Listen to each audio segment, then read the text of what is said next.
this video, I will talk about why you should lower your cortisol, okay? Now, let me introduce by saying what cortisol is. Cortisol is a catabolic hormone which is released by the body in stressful conditions, okay?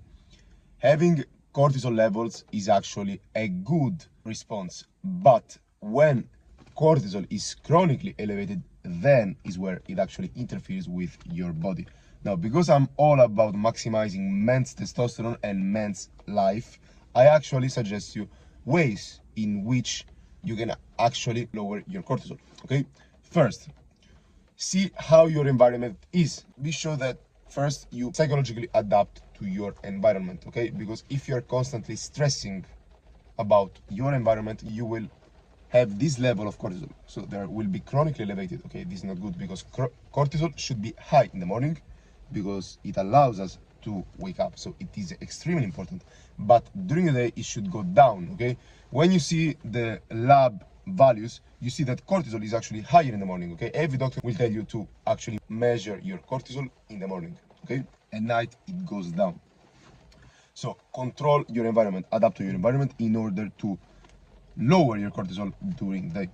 Second, sleep, I think, is the most important thing, okay? If you don't sleep, you basically have this cycle of having high cortisol, and then you become catabolic, okay? Your body should not stay in a catabolic state always, okay?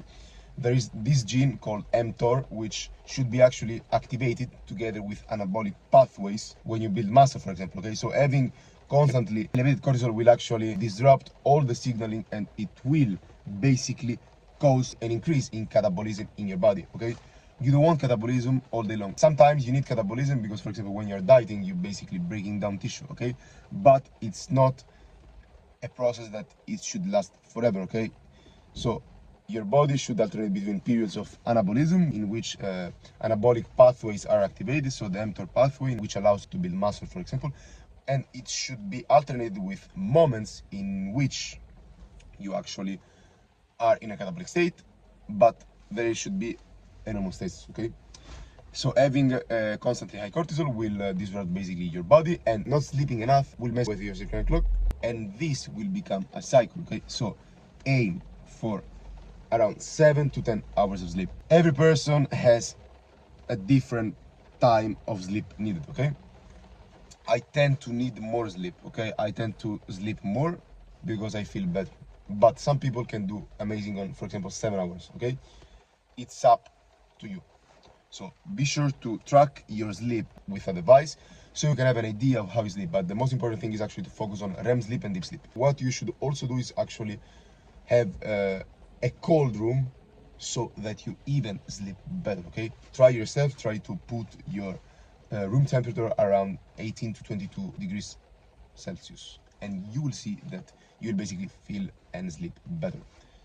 Third, you should actually not eat too late during the day, because if you eat, for example, at 10 and you sleep at 11, what you will see is that you will basically have problems with digestion, okay, if you eat too much food particularly. So I would suggest you actually to consume mainly amino acid rich foods such as cottage cheese, for example, which will help you convert your amino acids into serotonin, okay? And this is important because serotonin will actually help you to relax and to sleep better, okay? So if you eat before bed, mostly consume foods rich in protein and particularly rich in casein and L-tryptophan, okay? Because L-tryptophan will convert them into serotonin. Last, guys, are supplements such as ashwagandha that will lower cortisol, okay? When you take ashwagandha, you basically lower your cortisol. It acts like an SSRI, kind of, but its effects are not as potent, okay? So I would suggest you basically take ashwagandha daily, but you have to test it for yourself because some people do not react well to it. Maybe they feel after some time kind of sensation of blunted emotions. So you have to test for yourself, but I think ashwagandha, it's an amazing plant to take if you want to lower your cortisol. I actually think it's the best plant to take to lower your cortisol. You can also take some precursors to the serotonin like L-tryptophan, and one of the best also amino acids is L-theanine. So together ashwagandha with L-theanine will help you to lower your cortisol to increase GABA signaling, and also to sleep better. For this video, that's all. If you are interested in having a personal conversation with me, you can actually text me on the links that I leave in my bio.